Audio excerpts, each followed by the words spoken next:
Fourth views, चौथा विचार, बाकी ठीक। राजद और जदयू को जो आपसी गठबंधन है उस संदर्भ में बेमेल रिश्ता कहा जाता रहा है। अतीत में दोनों के गठबंधन को स्वाभाविक नहीं माना जाता है, लेकिन कुछ लोग ऐसे भी हैं, एक बड़ा तबका ऐसा है जो जदयू और भाजपा की जोड़ी को बेमेल बताते रही है और स्वाभाविक जोड़ी, स्वाभाविक गठबंधन जदयू और राजद को बताते रही है।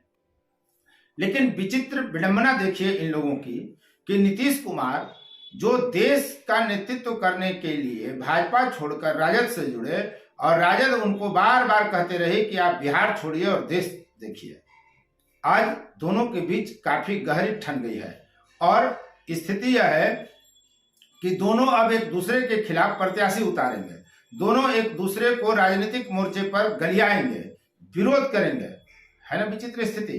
क्या है पूरा मामला, हम आपको इस वीडियो में यही बताएंगे। आप देख रहे हैं फोर्थ व्यूज और मैं उपेंद्र कश्यप। बिहार में बहार है क्योंकि नीतीश कुमार है। अभी आपने देखा ही तेजस्वी बिहार बनाम शिक्षित कुमार की लड़ाई चली।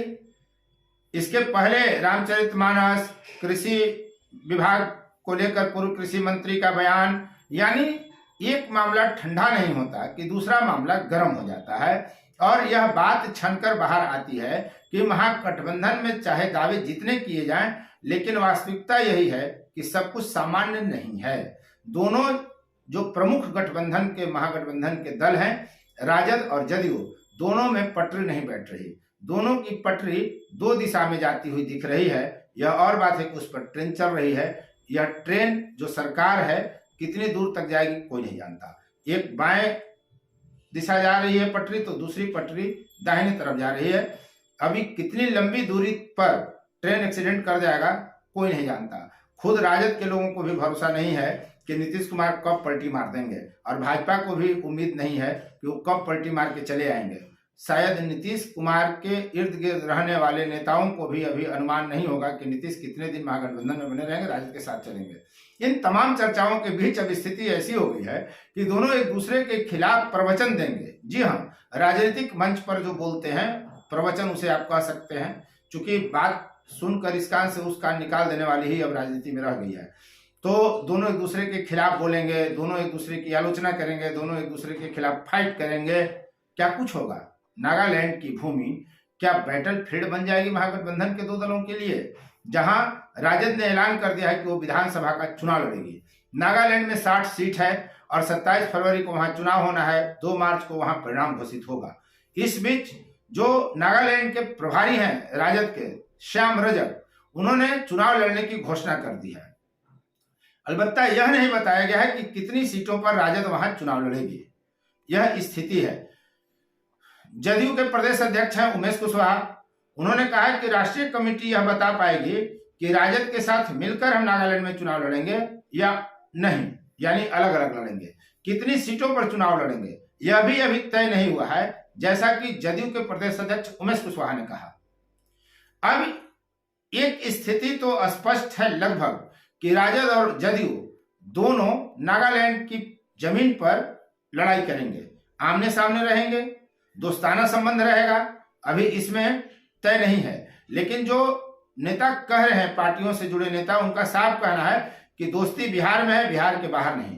तो जब बिहार के बाहर दोस्ती ही नहीं है तो आप लोकसभा चुनाव में, संसदीय चुनाव में एक कैसे रहेंगे? यह बड़ा प्रश्न चिन्ह है कि जब आप लोकसभा का चुनाव 2024 में होगा और आप लड़ेंगे, जिसके लिए नीतीश कुमार ने भाजपा को छोड़ दिया और वो देश का नेतृत्व करने चले थे, जिनको अब केसीआर तक लोग नहीं भाव दे रहे हैं, और नीतीश कुमार को राजद बार बार कह रही कि आप देश का प्रधानमंत्री बनिए, देश का नेतृत्व करिए, विपक्षी एकजुटता के लिए आगे बढ़िए। समाधान यात्रा और सत्र के बाद, बजट सत्र के बाद नीतीश कुमार शायद उस दिशा में आगे बढ़ेंगे भी। तो सवाल तो उठने लगे हैं नागालैंड की जमीन से कि भाई जब बिहार में दोस्ती है, नागालैंड में आकर टूट जा रही है, तो देश के स्तर पर यह दोस्ती कैसी चलेगी, कितनी चलेगी?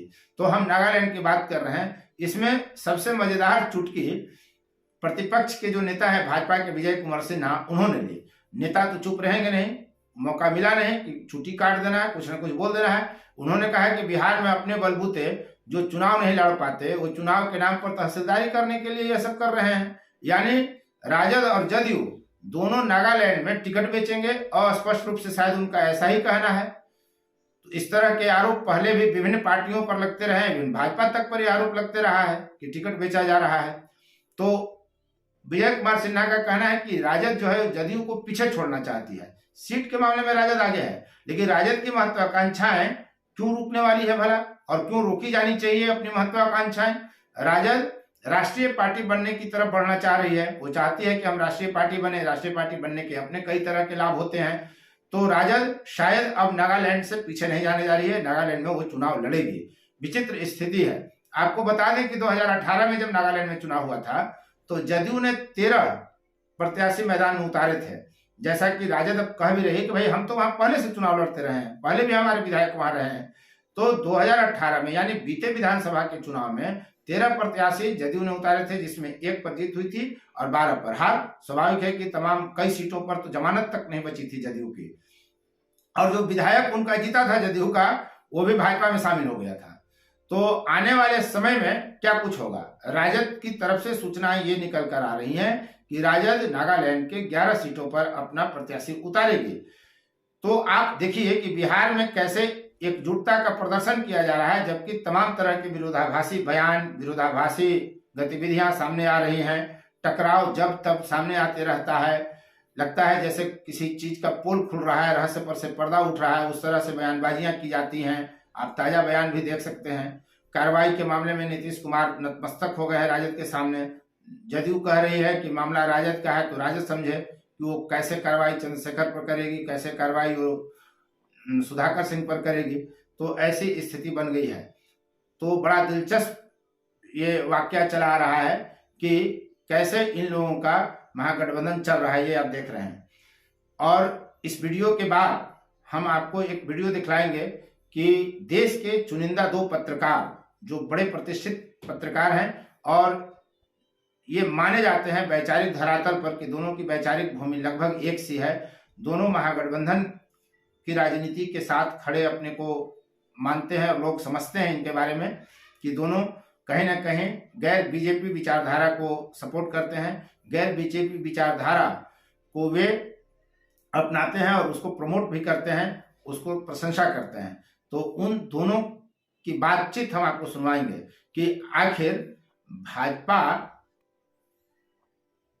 के खिलाफ जो महागठबंधन बना है बिहार में, उसको लेकर मीडिया में क्या चल रहा है, और कौन वो तत्व है, कौन सी ताकतें हैं जो चाहती हैं कि महागठबंधन की सरकार बिहार में न चले। आखिर कोई वजह तो रही होगी। तो वे कौन लोग हैं, कौन वो ऐसा समूह है जो चाहता है कि बिहार की महागठबंधन की सरकार की ब्रेक लग जाए, ट्रेन पटरी से उतर जाए और फिर से जदयू भाजपा की सरकार बन जाए? ऐसे कौन से तत्व हैं और क्या वजह है कि दोनों में नहीं ठनता है? ग्रास रूट पर, ग्राउंड जीरो पर क्या स्थिति है? दोनों पत्रकारों के इंटरव्यू में आपको स्पष्ट पता चल जाएगा। तो जो वीडियो हम जारी करेंगे वो जरूर आप देखें। और महागठबंधन की सरकार हो चाहे भाजपा की गतिविधियां हो, हर राजनीतिक गतिविधि पर हम आपके बीच वीडियो लेकर आते रहते हैं। उम्मीद करता हूं कि आपको यह वीडियो अच्छा लगा होगा। यदि अब तक आपने चैनल को सब्सक्राइब नहीं किया है तो चैनल को सब्सक्राइब कर लें, शेयर लाइक कमेंट जरूर करें, और हाँ, ऑल नोटिफिकेशन वाली बेल आइकन जो घंटी की आकृति है उसे जरूर दबाएं, ताकि आपके पसंद का वीडियो सबसे पहले आप तक पहुंचे। और बिहार पॉलिटिक्स की हर गतिविधि से आप जुड़े रहिए, उसकी हर खबर आप तक हम पहुंचाने का दायित्व निभाने का प्रयास करते हैं। अब तक इस वीडियो में बने रहने के लिए आपको बहुत बहुत धन्यवाद। जय हिंद। 4th व्यूज, चौथा विचार।